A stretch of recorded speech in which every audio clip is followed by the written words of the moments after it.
W event. She is an author and speaker and has written these 2 books and is also the first woman to ever be a warden at a men's prison, Pam Withrow. Good morning. Good morning. Good morning. Such an interesting first, right? Amazing. It was a lot of fun and challenging every day. Yeah, so I imagine that was probably not something you had thought of when you first started in corrections.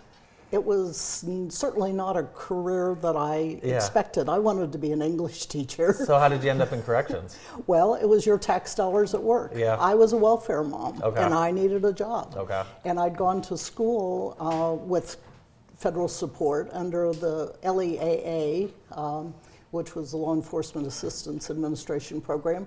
If I worked in law enforcement for 4 years, I didn't have to pay back my college books and tuition. So that was the plan. That was the plan. And because I was a welfare mom, again, tax dollars at work, I was on a program that I was free for 6 months. And that made me attractive to the crusty old superintendent who hired me in the camps. That's amazing. Yeah. So you've got an autobiography and a memoir. Yes. And they both deal with your time working for MDOC. How did you break the glass ceiling? What was it like to be, what did everyone think? Well, I broke the glass ceiling because the director, Perry Johnson, had decided that it was time to have women in leadership roles in corrections. And he picked about a dozen of us. Of course, we didn't know that, but he had about a dozen of us. He planted us all over the state. He promoted us aggressively. I have no idea how civil service agreed to all this, but we got promoted fast. And it was well accepted by the offenders. They thought this is okay as long as we get 3 good meals a day and a place to sleep, it's all right. But some of the staff were not as excited about it. Well, before we started, I asked you who was tougher, the inmate population or the corrections officers, kind of knowing the answer. I'm sure there was a little jealousy there. Well, the officers were not enchanted with the idea, and people at my level realized that this was competition for jobs. Sure. And so some of them were not very supportive, although others were really were mentors and helped me along the way. You had really, besides groundbreaking as a career and being the first woman, you brought in a lot of things to corrections management that were brand new as well. I did, yes. I did some fun things. At Camp Brighton, we took prisoners out to volunteer at a mental hospital. That hadn't been done before.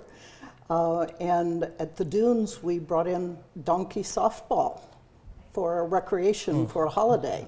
That hadn't been done before. But the real groundbreaking thing was cognitive work with offenders. And I spent the last 5 years of my career working with staff and prisoners to teach staff how to deliver the program and to teach prisoners that thinking controls behavior. And if you want to stay out of prison, you have to change that thinking that has been causing the behavior that brings you to prison. How far along into your career did you think, maybe I'll just do this for my entire career? I was about 4 years in when I realized I now had my loan paid back, and I could go back to law school if I wanted to. I'd been at law school at U of M when I ran out of money. And then I realized I was having so much fun, I didn't want to go back to law school. I just wanted to stay in this business because it was a fascinating job, endless puzzles to solve. The staff were, while they were sometimes challenging, they also were so professional and so committed, really, to working with offenders, many of them. A few were just there for the job, but you can't stay in this business unless you have some commitment to the process of change for the offender population. Well, you didn't make it back to law school, but you did get honorary doctorates from Ferris State and Grand Valley, and picked up quite a few honors along the way. Warden of the Year from the North American Association of Wardens and Superintendents. That's pretty cool. Big honor, Yeah, thank you. You've got a chance to meet Pam on Monday at the Jackson Business and Professional Women's Club will be hosting Pam at the Cascades Manor for a luncheon. And of course, the food will be awesome. But for just $15, you get the lunch. Yeah, that should be a and great event.